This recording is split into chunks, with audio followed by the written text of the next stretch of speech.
मेरे साथ बोलिए, भारत माता की। क्यों भाई, करनाल वालों की आवाज को क्या हो गया है? 400 पार करना है या नहीं करना है? मोदी जी को तीसरी बार प्रधानमंत्री बनाना है या नहीं बनाना है? तो भले आदमी ऐसी आवाज नहीं चलती। मेरे साथ दोनों हाथ उठाइए, उठाइए अंत तक सभी लोग दोनों हाथ। विजय के संकल्प की मुट्ठी भींचे और प्रचंड आवाज से बोलिए, जय श्री राम, जय जय श्री राम। आज इस सभा में मेरे साथ मंच पर उपस्थित श्रीमान मनोहर लाल खट्टर जी, हमारे लोकप्रिय मुख्यमंत्री नायब सैनी जी, श्री कृष्णलाल पवार जी, कार्तिकेय शर्मा जी, बहन अर्चना शर्मा जी, महिपाल डांडा जी, हरविंदर कल्याण जी, प्रमोद वीत जी, राम कुमार कश्यप जी, शिषपाल मेहता जी, रमेश कश्यप जी, भगवान दास कबीरपंथी जी, और आज इस चिलचिलाती धूप में इतनी बड़ी संख्या में आए हुए प्यारे भाइयों बहनों माताओं और मेरे जिगर के टुकड़े जैसे युवा मित्रों, आप सभी को नमस्कार। भाइयों बहनों, आज मैं इस लोकसभा चुनाव शुरू होने के बाद पहली बार हरियाणा में आया हूं और दानवीर कर्ण की नगरी करनाल में आया हूं। पूरी हरियाणा की जनता को मैं हाथ जोड़कर प्रणाम करना चाहता हूं। मैं मेरी बात की शुरुआत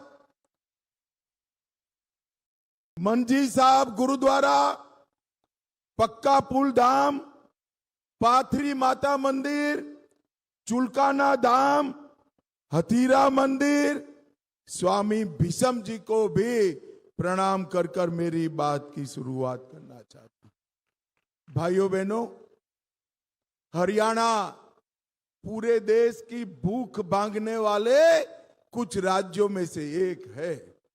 देश भर में अन्न के भंडार भरे रहते हैं, इसमें सबसे बड़ा योगदान मेरे हरियाणा के किसानों का है। इसके साथ साथ देश की सीमाओं की सुरक्षा, आज हम निश्चिंत होकर चैन की नींद सो रहे हैं क्योंकि मेरा हरियाणा का वीर जवान सीमा पर भारत माता की रक्षा करता है। और तीसरा, खेल कोई भी हो, खेला कहीं भी जाता हो, राष्ट्रीय हो अंतरराष्ट्रीय हो, मेडलों की सूची देखिए तो मेरे हरियाणा के धाकड़ खिलाड़ी नंबर 1 दिखाई पड़ते हैं। और ये तीनों के लिए हमारे मोदी जी ने बड़े बड़े काम किए। सबसे पहले, इतने सालों से 1 रैंक 1 पेंशन हमारे जवान और उनके परिवार मांगते थे। कांग्रेस सरकार 40 साल से 1 रैंक 1 पेंशन का मसला हल नहीं करती थी। मैं हुड्डा साहब को पूछना चाहता हूं, 1 रैंक 1 पेंशन का मसला किसने लटकाया? हुड्डा जी, आपने ही लटकाया। हरियाणा वालों, मोदी जी ने आपने 14 में प्रधानमंत्री बनाते ही पहली ही टर्म में 1 रैंक 1 पेंशन को समाप्त करने का काम नरेंद्र मोदी ने किया। भाइयों बहनों, खेलों के लिए भी ढेर सारा इंफ्रास्ट्रक्चर, सुविधाएं, पारदर्शी चयन और अंतर्राष्ट्रीय ट्रेनिंग की व्यवस्था नरेंद्र मोदी जी ने की। इसका सबसे बड़ा फायदा मेरे हरियाणा के खिलाड़ियों ने उठाया है, हरियाणा के खिलाड़ियों ने। भाइयों बहनों, आज मैं जब आया हूं तब यहां से हमारे प्रत्याशी मनोहर लाल खट्टर जी के लिए आशीर्वाद मांगने के लिए आया हूं। ये मनोहर लाल जी 10 साल तक हरियाणा के मुख्यमंत्री रहे, हरियाणा की सेवा की, और अब पार्टी ने तय किया है कि वो दिल्ली में देश और भाजपा की सेवा करने का काम। भाइयों बहनों, मैं आज कहना चाहता हूं बड़े मन से, क्योंकि मनोहर लाल जी की विदाई हो चुकी है और सैनी साहब मुख्यमंत्री बन गए, मगर मनोहर लाल जी ने पूरे हरियाणा में नौकरी बेचने का कारोबार बंद करने का काम अगर किसी ने किया तो मनोहर लाल जी ने किया।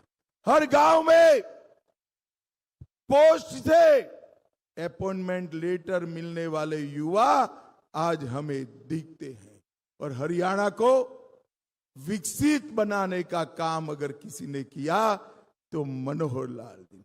ऊपर नरेंद्र मोदी जी, नीचे मनोहर लाल जी। हरियाणा को ढेर सारी सौगातें मिली, 7 IIT मिले, 7 IIM मिले, देश भर में 7 IIM खुले, 15 नए एम्स खुले, 390 यूनिवर्सिटी खुली और 700 मेडिकल कॉलेज हुए। और यहां खट्टर जी ने 12 एक्सप्रेसवे दिए, 77 कॉलेज खोले, 13 यूनिवर्सिटियां दी, 8 मेडिकल कॉलेज खोले, 2 नए एयरपोर्ट दिए और 16 नए अस्पताल खोलने का काम मनोहर लाल खट्टर जी ने किया है। पूरे हरियाणा को ये 10 साल के अंदर विकसित करने का काम भारतीय जनता पार्टी ने किया। भाइयों बहनों, पहले के जमाने में हरियाणा द्वंद्व में फंसा था। एक परिवार आता था तो भ्रष्टाचार परम सीमा पर पहुंच जाता था, और दूसरा परिवार आता था तो भाई भतीजावाद और गुंडागर्दी हरियाणा में सीमा पार की होती थी। हमारे मनोहर जी ने भ्रष्टाचार भी समाप्त किया और भाई भतीजावाद भी समाप्त किया। भाइयों बहनों, पहले मुख्यमंत्री या तो रोहतक का होता था या सिरसा का होता था। पहली बार मुख्यमंत्री पूरे हरियाणा का मिला, पूरा हरियाणा का विकास करने का काम मनोहर लाल जी ने किया। भाइयों बहनों, सभी वर्गों की चिंता हुई, सभी जातियों की चिंता हुई, और अब कमान हमारे युवा मुख्यमंत्री सैनी जी ने संभाली। मैं आपको विश्वास दिलाता हूं, सैनी जी देखने में बड़े सौम्य है, विनम्र भी है, परंतु जहां जनता की बात आती है, बड़ी से बड़ी लड़ाई लड़ने वाला ये हमारा सैनी है, भाई सैनी है। और करनाल वालों, मैं करनाल वालों को कहने आया हूं, आपका मुख्यमंत्री हमने ले लिया, परंतु आपको मुख्यमंत्री देने का काम भी हम ही कर रहे हैं। करनाल की सीट मुख्यमंत्री की थी और चुनाव के बाद मुख्यमंत्री की रहने वाली है। करनाल वालों, आपका विधायक ही मुख्यमंत्री बनने वाला है। भाइयों बहनों, मुझे बताओ जरा, ये कश्मीर जो है हमारा है या नहीं है? अरे ऐसे नहीं बोलते भाई, खरगे तक आवाज जानी चाहिए, जोर से बोलिए, है या नहीं है? ये खरगे जी कहते हैं राजस्थान हरियाणा वालों का कश्मीर से क्या लेन देन। अरे खरगे साहब, आप 80 के हो गए, आप देश को नहीं जान पाए। हरियाणा का बच्चा बच्चा कश्मीर के लिए अपनी जान दे सकता है, जान दे सकता है। भाइयों बहनों, ये कांग्रेस के नेता कहते हैं पाकिस्तान को सम्मान दो, पाक ऑक्यूपाई कश्मीर न मांगो, उनके पास एटम बम है, ये मणिशंकर अय्यर कहते हैं। मैं आज राहुल बाबा को करनाल की अंगराज कर्ण की भूमि पर से कहने आया हूं, राहुल बाबा कान खोलकर सुन लो, आपकी पार्टी का जो फैसला है ये भारतीय जनता पार्टी की सरकार है। पाक ऑक्यूपाई कश्मीर भारत का है, रहेगा और हम इसको लेकर रहेंगे। भाइयों बहनों, धारा 370 को एपीसमेंट की पॉलिटिक्स के लिए 70 साल तक संभाल कर रखा, देश में आतंकवाद बढ़ा, मगर धारा 370 नहीं हटाई। आपने मोदी जी को दूसरी बार प्रधानमंत्री बनाया, मोदी जी ने 5 अगस्त 2019 को धारा 370 को समाप्त कर दिया। भाइयों, समाप्त कर दिया। और आज शान से कश्मीर में हमारा तिरंगा लहर रहा है। भाइयों बहनों, मोदी जी ने देश को समृद्ध करने का काम किया है। मोदी जी ने हमारे अर्थतंत्र को 11वें नंबर से 5वें नंबर पर लाने का काम किया है। आप तीसरी बार प्रधानमंत्री बना दो, मनोहर लाल को संसद में भेज दो, तीसरी टर्म में तीसरे नंबर पर लाने का काम नरेंद्र मोदी करेंगे।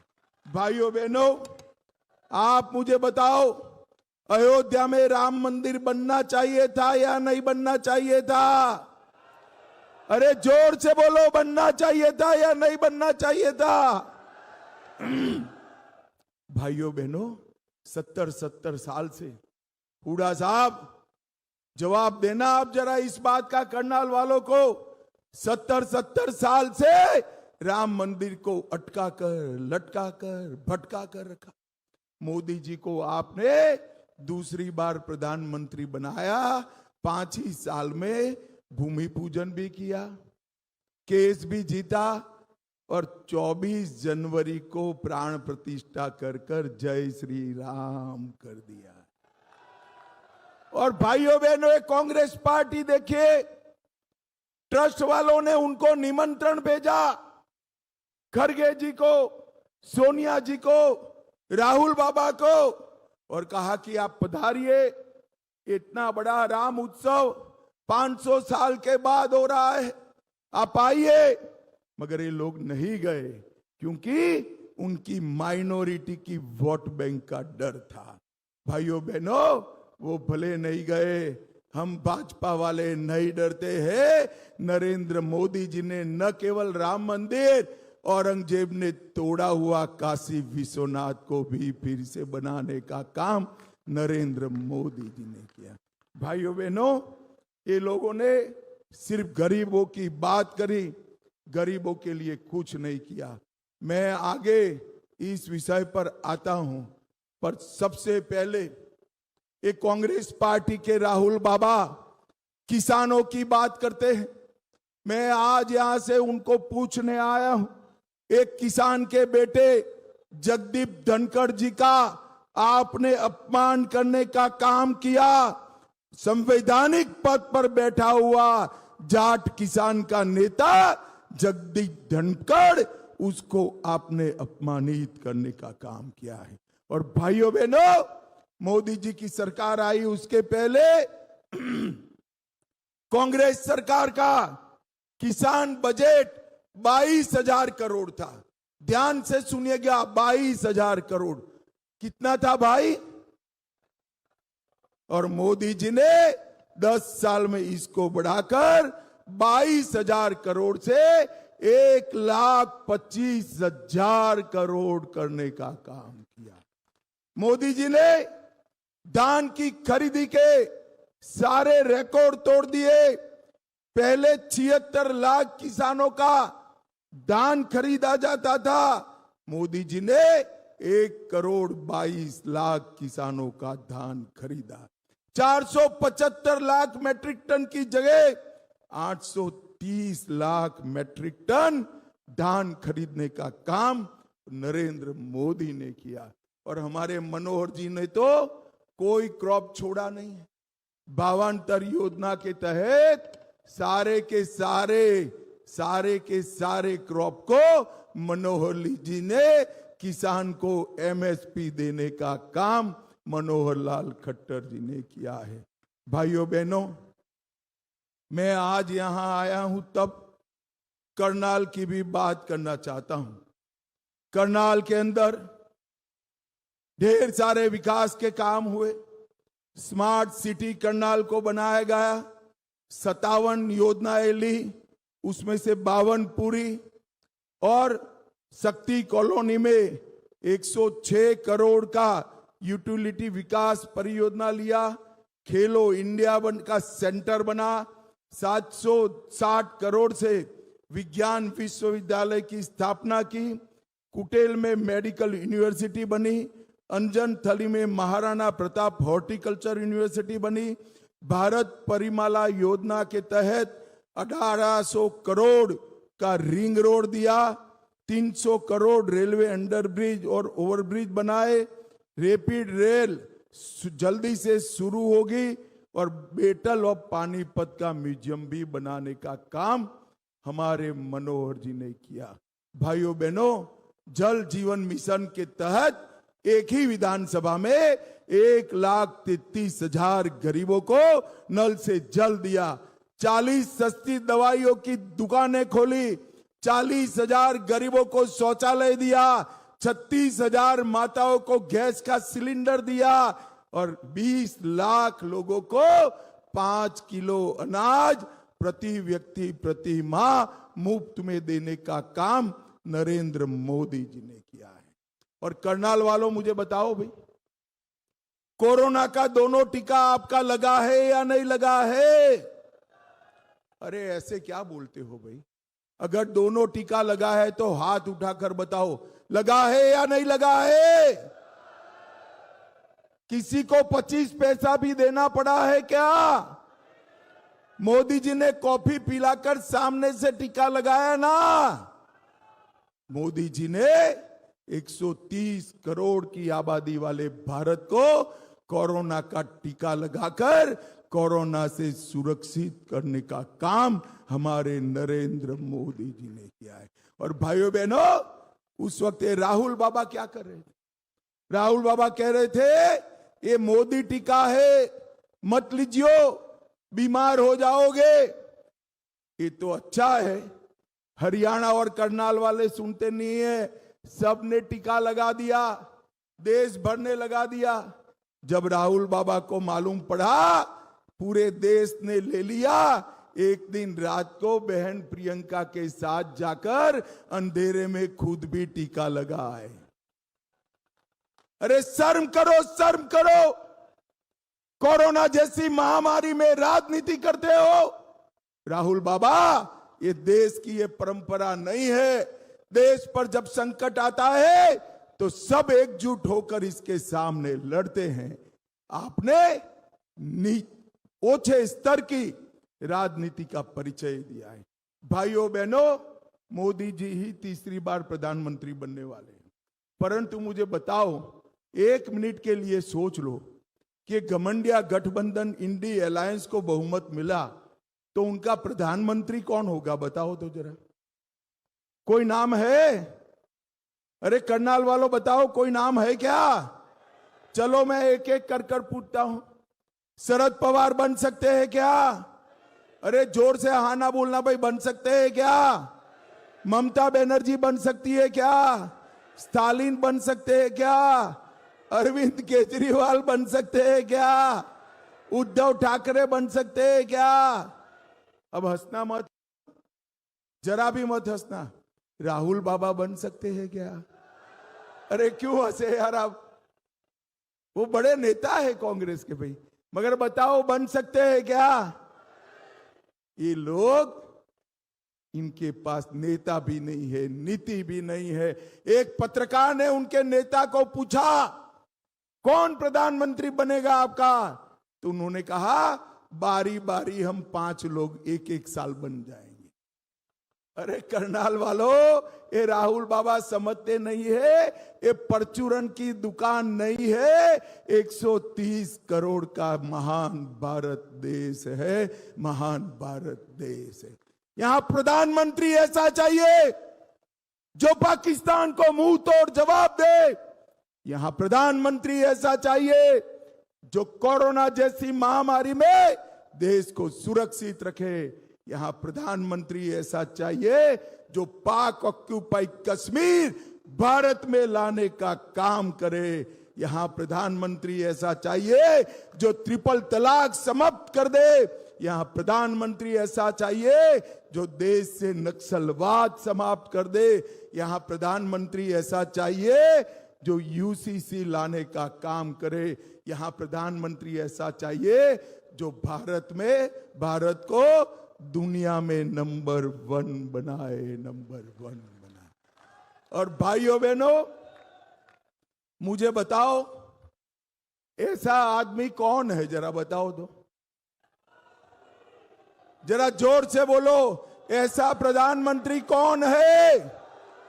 और जोर से बोलो, कौन है? अरे इसी तरह से मैं पूर्व पश्चिम उत्तर दक्षिण जहां जहां जाता हूं, एक ही नारा मिलता है, मोदी मोदी मोदी मोदी मोदी मोदी के नारे। और भाइयों बहनों, आज मोदी मोदी का नारा देश के विकास का एक विश्वास बन चुका है।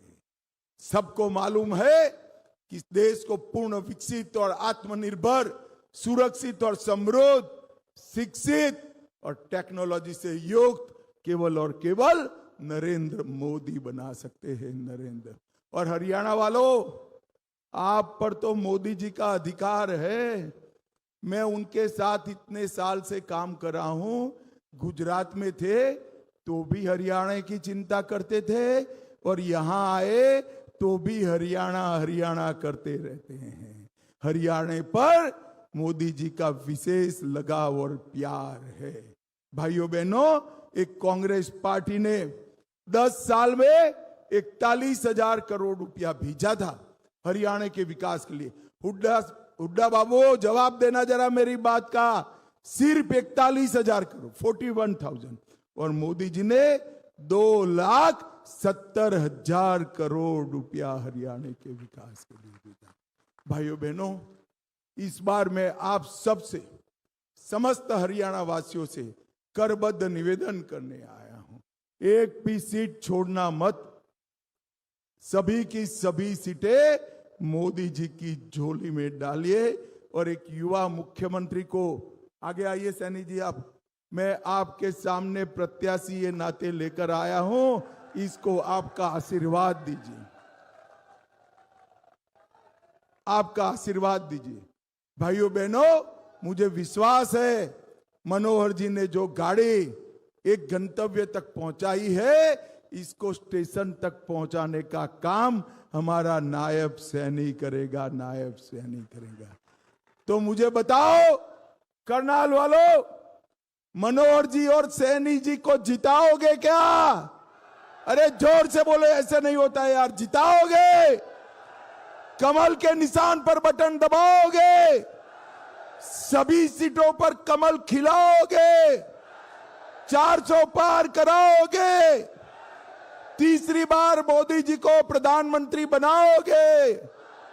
तो मेरे साथ दोनों हाथ उठाइए, उठाइए दोनों हाथ, और मुट्ठी भींच कर बोलिए, जय श्री राम, जय जय श्री राम, जय जय श्री राम। आप सभी का बहुत बहुत धन्यवाद।